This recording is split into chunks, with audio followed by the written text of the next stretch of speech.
Purihin po ang Panginoon at isang magandang buhay sa pangalan ng ating Panginoon Jesus. Good morning, beautiful. So sa lahat po ng ating mga ka-GMB, welcome po sa ating Super Rich God, the Voice of God, ang ating Bishop Carding at ang ating Bishop Tony Mariohay. Naniniwala po tayo that with God, life is beautiful because God will make all things beautiful in His time. So sa lahat po ng ating mga live viewers, sa lahat po ng ating mga kaibigan at kapamilyang nakikinig at nanonood ngayon mula sa Pilipinas at maging sa iba't ibang bansa, welcome po sa ating Good Morning Beautiful. What we confess, we possess. So isulat po natin sa ating mga comment section ngayong umagang ito, I am blessed to be a blessing. Level up. Do not be content of just being blessed. Always be a channel of blessing. Naniniwala tayo ng pagdating ng salita ng Diyos ay laging nagdadala ng pagpapala. At hindi lamang tayo pinagpala, kundi magiging daluyan ng pagpapala. If you believe that, right. Amen.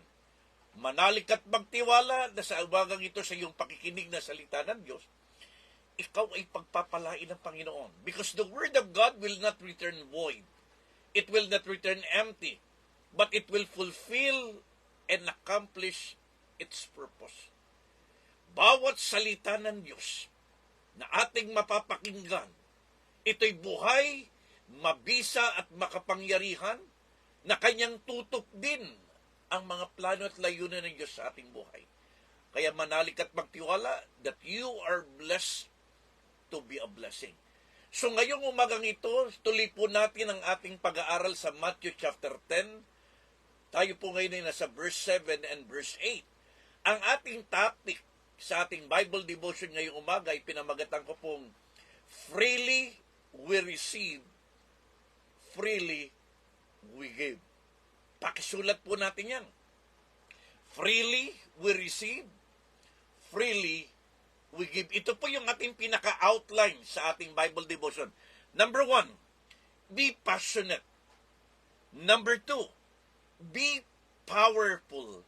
And number 3, be pure. Ang Matthew chapter 10, 7 to 8, ang pinaka-context niya is about proclaiming the gospel with passion and purpose. Kaya sa ating pong passion, sa pangangaral ng Ebanghelyo, we need to be passionate, we need to be powerful, and we need to be pure in sharing the gospel. So kung handa na po tayo mga kapatid, no takers are world changers. Sulat po natin, point number 1. Anong sabi po ng verse 7, Matthew chapter 10? Sabi ni Jesus, as you go, proclaim, saying, the kingdom of heaven is at hand. Ang sabi ng Panginoon sa kanyang mga alagad, sa inyong paghayo, mangaral kayo. At ipahayag ninyo na ang kaharian ng kalangitan ay nalalapit na. Point number 1, in preaching the gospel with passion, point number 1, be passionate in our proclamation. Ito pa isang reminder sa ating lahat ng ating Panginoon. It is a reminder and encouragement to all the disciples that it is a must for us to share the kingdom of heaven which is at hand with passion, with zeal, and with enthusiasm. Ito po yung unang-unang binanggit ng Panginoon sa mga alagad. Na kapag kayo humayo, ipangaral ninyo ang ebanghelyo ng paghahari ng Diyos with passion, with zeal, and with enthusiasm. We are called to be passionate. Na kung tayo'y talagang nakatanggap ng kaligtasan, nakaranas ng kanyang pagmamahal, nakaranas ng kanyang kapangyarihan ng pagbabago, walang dahilan para tayong lahat ay hindi maging passionate to share the gospel. Para bang ang mga alagad during that time ay magiging mga marites.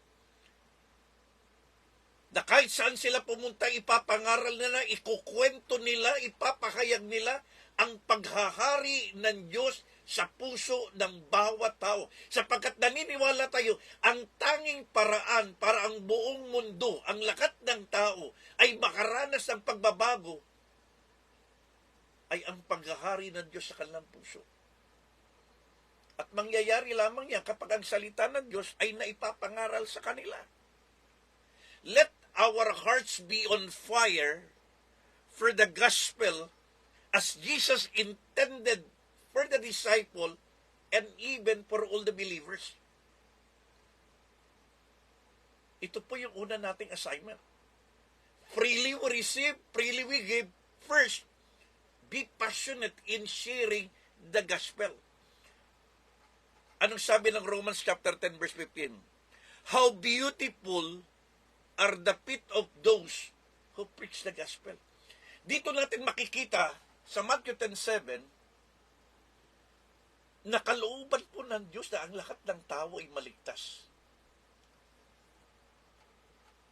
Gaano man po kasama, gaano man po kamakasalanan, ang lakat ng tao ay kalooban ng Diyos na maligtas.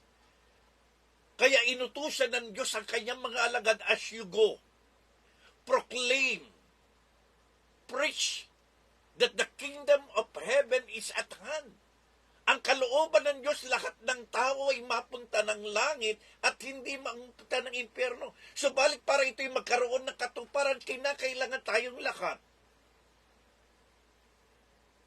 ay buong pusong nangangaral at ibinabahagi natin ang salita ng Diyos.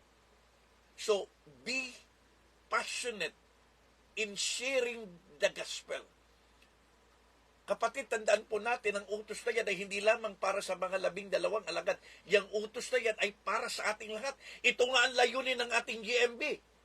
Preaching the word to reach the world for Jesus. Lahat tayo ay may directive mula sa Diyos na ibahagi po natin, ipangaral po natin, ikwento po natin ang paghahari ng Diyos sa buong mundo. Kapatid, kaibigan, sa pagdating kaya ng Panginoon, masasabi mo kayang, Lord, mission accomplished. Na-share ko na yung gospel, na-share ko na yung paghahari mo sa buong mundo. Kung hindi pa po, hindi pa huli ang lahat. Freely we receive, freely we give. Let us share the gospel, let us share the good news with passion. At mapalad tayo ngayon sapagkat meron na po ngayong social media. Wala lang dahilan para hindi tayo mga tuwiran sa Panginoon na hindi natin na ipangaral ang salita ng Diyos. Kaya ito pa isang napakalaking blessing in disguise na labuksan po ang social media para maipangaral natin ang salita ng Diyos at maipabot natin sa lahat ng tao sa buong mundo na sino ka man, ano ka man, mahal ka ng Diyos. At gusto ka ng Diyos maligtas at maranasan mong pababago. So, freely we receive, freely we give. Number 1, be passionate in sharing the gospel. Number 2, anong sabi po ng verse 8? After nating mangaral with passion, anong dapat nating gawin? Sabi ng verse 8, heal the sick, cleanse the lepers, raise the dead, cast out demons. Freely you have received, freely you have given. Dito makikita po natin sa verse 8, Jesus empowered the disciples to perform remarkable acts of healing and transformation. Kalakip ng kanilang pangangaral, binigyan po ng Panginoon ang mga alagad ng kapangyarihan. So what is point number 2? Point number 2, be powerful. Hindi lamang tayo magiging be passionate, Be powerful.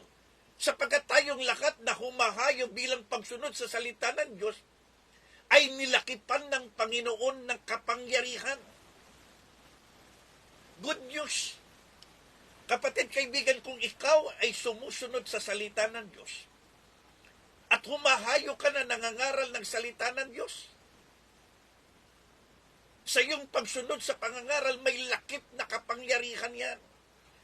God has empowered you to perform remarkable acts of healing and restoration.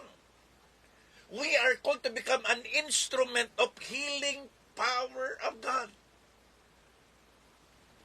So kalakip ng ating pangangaral, gamitin natin yung kapangyarihan. Wala sa atin ang kapangyarihan, pero binigyan tayo ng kapangyarihan ng Panginoon. Every time na tayo nangangaral, pwede po natin ipanalangin yung mga may sakit at sila'y gagaling. Heal the sick, cleanse the lepers, raise the dead, cast out demons. Ang sarap maglingkod sa Panginoon sapagkat hindi lamang pangangaral ng kaligtasan ang ibinigay niya sa atin, pati kapangyarihan ng pagpapagaling, paglilinis sa mga ketongin, pagbuhay sa mga patay, at maging pagpapalaya sa mga demonyo ay ibinigay ng Diyos sa lahat ng mga kahayo at mga ngaral ng Ebanghelyo. Amen? Our lives should be a testament of the transformative power of God impacting those lives which we encounter. Alam niyo po, nung ito po yung aking binubulay-bulay, napakasarap palang maglingkod sa Panginoon. Hindi ka lang nagdadala ng kaligtasan, hindi ka lang nagdadala ng pagbabago, hindi ka lang nagdadala ng pagpapala kapag ikay nangangaral, nilakipan pa tayo ng Panginoon ng kapangyarihan, paggalingin ang mga may sakit, paggalingin ang mga ketongin, palayasin ang mga demonyo sa katawan ng mga tao, and even to raise the dead. So point number 2 in sharing the gospel, be powerful. Powerful in sharing the gospel of God. Demonstrating the very power of God. Para tayong mga traffic enforcer, kahit gaano kalaki yung truck na nasa harap natin, kapag ginamit natin yung authority na sinabi natin stop, tumitigil. Ganon din po pa tayong lahat na mananampalataya. Ang sabi ng Acts 1:8, but you shall receive power when the Holy Spirit has come upon you, and you shall be my witnesses in Jerusalem, Judea, Samaria, and all parts of the earth. Kaya kapatid, kaibigan, sa ating pagsunod sa Diyos, hindi lamang pangangaral. Hindi lang pagdadala ng kaligtasan, hindi lang pagdadala ng pagbabago, hindi lamang pagdadala ng pagpapala. Ang ikalawang mandato sa atin ng Lord, directive sa atin ng Diyos, pagalingin ang mga may sakit, linisin ang mga may ketong, buhayin ang mga patay, at palayasin ang mga inaalihan ng mga demonyo. In Jesus' name, freely you have received, freely you will give. Di ba Matthew 28? All authority from heaven and earth I give unto you. That the spirit that is within us is more powerful than the spirit that is in the world. So the second directive of God in preaching the gospel, first, be passionate. Kailangan sa pangangaral natin, taus-puso, buong puso, mahalin po natin ang pangangaral sapagkat kalooban ng Diyos, lakat maligtas, lakat mabago, lakat mapagpala, at walang mapunta ng impyerno. Pero kailangan may mangangaral. Pangalawa, sa ating pangangaral, meron pong kapangyarihan ng pagpapagaling, kapangyarihan ng paglilinis, kapangyarihan ng pagbuhay ng mga patay, at kapangyarihan ng pagpapalaya sa mga taong inaalihan ng demonyo. Amen? Number 3. Ito po yung pinakamaganda. Anong sabi ng verse 3? Freely you have received, freely you will give. Anong ibig sabihin? Doon sa directive ng Panginoon, to be passionate in preaching the gospel, to be powerful in healing and demonstrating God's power. Ito yung pangatlo. Be pure. Yung tinatag natin purity of heart. Na every time na tayo po'y humahayo at nangangaral ng ebanghelyo, nangangaral ng kaligtasan, nangangaral ng pagpapala, nangangaral po ng pagbabago. At every time na ating ginagamit yung kapangyarihan na binigay sa atin ng Diyos, anong sabi ng Bible? Freely you have received, freely you will give. Ang Matthew chapter 10 verse 8 reminds us that we are to give it all, freely, of all the gifts that we have received. Kung paanong natanggap natin ang kaligtasan ng libre, kapatid, ibigay din natin ng libre. Kung paano natin naranasan ng libre yung pagbabago ng Diyos, ibigay din natin ng libre. Kung paano natin natanggap ng libre yung pagpapala ng Diyos, ibigay din natin libre. At kung paano tayo pinagaling, pinalaya, binago, binuhay, pinalaya sa ating mga masasamang kasagawain ng libre galing sa Panginoon, ibigay din natin lahat ng libre. Ang tawag yan, purity in heart. Our motivation in sharing the gospel and serving others should be rooted in love and selflessness. Na kapag tayo humahayo at nangangaral ng ebanghelyo, kapag tayo humahayo at nagpapagaling ng mga may sakit, ang ating motibo po dapat ay punong-puno ng pag-ibig ng Diyos at hindi pagiging makasarili. As we proclaim the message of Christ and extend the grace to the world,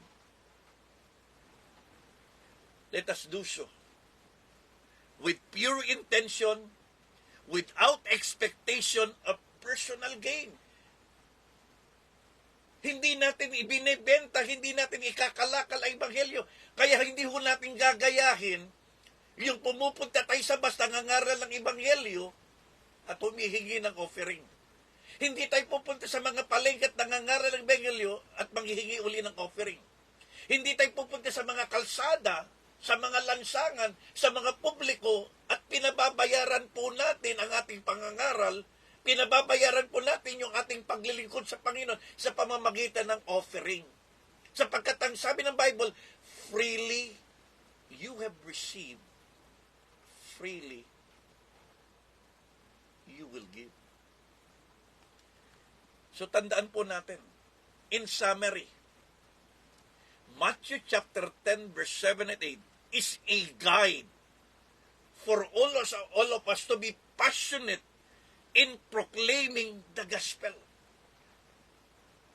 Lahat tayo po ng mga mananampalataya, lahat tayong nakaranas ng kaligtasan, lahat tayo na nakaranas ng pagbabago, lahat tayo na nakaranas ng pagpapalaya at pagpapala, ay inaasahan ng Panginoon na maging maalab at maging mainit po tayo sa pagbabahagi ng pagmamahal ng Panginoon. Proclaiming the gospel, carry out the powerful acts of healing and restoration, and doing it so with a pure heart. Kaya ako po'y nagpapasalamat sa Panginoon sapagkat nagkaroon po tayo ng GMB. Dahil sa GMB ito natutupad ko yung mandato ng Diyos. Sa GMB ito natutupad ko yung directive ng Diyos to preach the gospel to every nations of the world. Because God doesn't want anyone to perish, but all to come to repentance. Kapatid, kaibigan, ikaw na nakikinig ngayon. Kung ikaw ay naligtas, binagot, pinagpala, ang directive ng Diyos sa iyo ngayon, humayo ka. At ipangaral mo rin yung kaligtasan, pagbabagot, pagpapala na yung naranasan.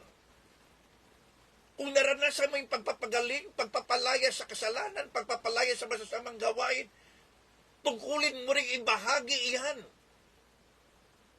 Pero merong isang reminder. Gawin nating lahat ito ng buong puso. Freely we receive, freely we will give. So in closing, i-wrap up po natin, recap po natin, the divine directives of God. Freely we receive, freely we will give. Point number 1, be passionate. Number 2, be powerful. And number 3, be pure. Lahat ng ito ay directive ng Diyos sa lahat ng mga taong nakaranas ng kaligtasan. Sa lahat ng mga taong nakaranas ng pagbabago. Sa lahat ng mga taong nakaranas ng pagpapala. At sa lahat ng mga taong nakaranas ng kanyang kapangyarihan. Be passionate in proclaiming the gospel. Be powerful in healing and restoring sickness and diseases. And be pure in heart. Freely we receive. Freely we give. Kuya Ebi, salamat. So muli po, ito po ang inyong kapatid, ito po ang inyong kaibigan, ito po ang inyong lingkod, Bishop Efren Nadadong nagsasabing, life without Jesus is a hopeless end, but life with Jesus is an endless hope. Without God,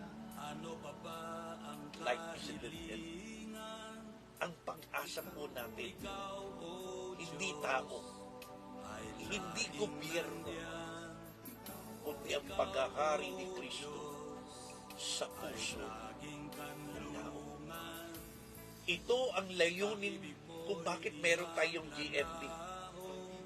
Upang ipangaral natin ang salita ng Diyos at dalhin natin ang paghahari ng Diyos sa bawat puso ng tao na magdadala ng kaligtasan, magdadala ng pagbabago, magdadala ng pagpapala, magdadala ng kalayaan, at magdadala ng pagmamahalan.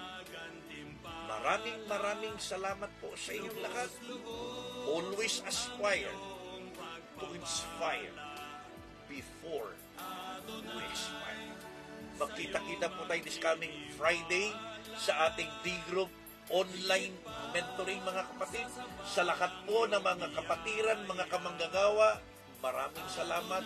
Kayo po ang aking kalakasan, kayo po ang aking inspirasyon, kasama ng ating Diyos sa aking paglilingkod. God bless you all. Shalom. Shalom. Shout out din po pala sa aking mga anak, Christine Grace, Adriel Elijah, Moses, and Kate. Salamat sa inyo mga anak. At siyempre po, shout out din sa aking apo, si Pros. At sa mga tumulong kagabi sa paglilinis, kina Kuya Jasper, kina Kuya Renz, at sa kanyang mga kaibigan, maraming salamat. At siyempre po, kay Kuya Jay, ang aming napakasipag na kasama sa bahay. Maraming salamat muli. God bless you all. You are blessed to be a blessing. God bless you po.